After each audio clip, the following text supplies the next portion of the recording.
Tengok ni guys, ini BYD Seal 6, sedan elektrik paling murah sekali di Malaysia. Ini 3 benda best, 3 benda aku langsung tak suka pasal model ni. Nombor 1, harga kereta ni memang cukup menarik. Seal 6 ni sedan segmen C ya, dan sebenarnya dia lagi besar pun daripada Honda Civic.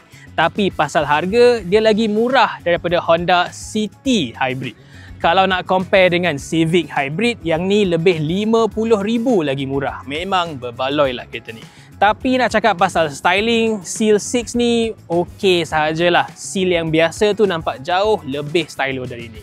Dari belakang pula boleh nampak bentuk kereta ni pelik sikit. Body dia macam tebal sangat dan boot dia terlalu pendek. Lepas tu tengok part boot dia ni. Panel dia nampak sangat tak straight. So sekarang bukan sahaja Tesla yang ada misaligned panels ya, BYD pun just as bad. Yang aku suka dekat dalam ni, kereta ni betul-betul high spec, high tech dan high quality. Dari atas ke bawah semuanya pakai material yang lembut. Skrin tengah ni besar, feature Apple CarPlay, Android Auto semua complete. Dan walaupun butang-butang aircon dia semua kecil dalam skrin, tak payah pakai pun. Boleh pakai 3 jari, slide atas ataupun bawah untuk control semua temperature ataupun fan.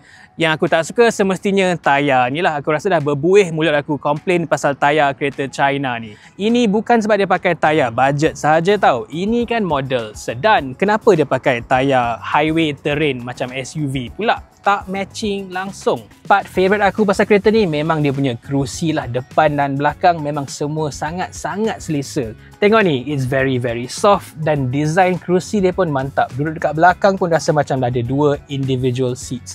Rasa macam kereta mewah dah. Part yang aku tak boleh tahan sekali dia punya boot dia ni. Kapasiti dia besar tau, tapi bentuk dia tak bagus. Sebagai contoh, ini bag size medium saja tapi tak boleh masuk secara menegak sebab dia ada bar dekat atas boot ni. Dekat depan pula dia ada frunk yang dalam boleh muat satu cabin size luggage. Tapi nak tutup bonnet ni kena slam kuat-kuat baru tutup. Kalau tutup biasa je, tengok tu, tak tutup.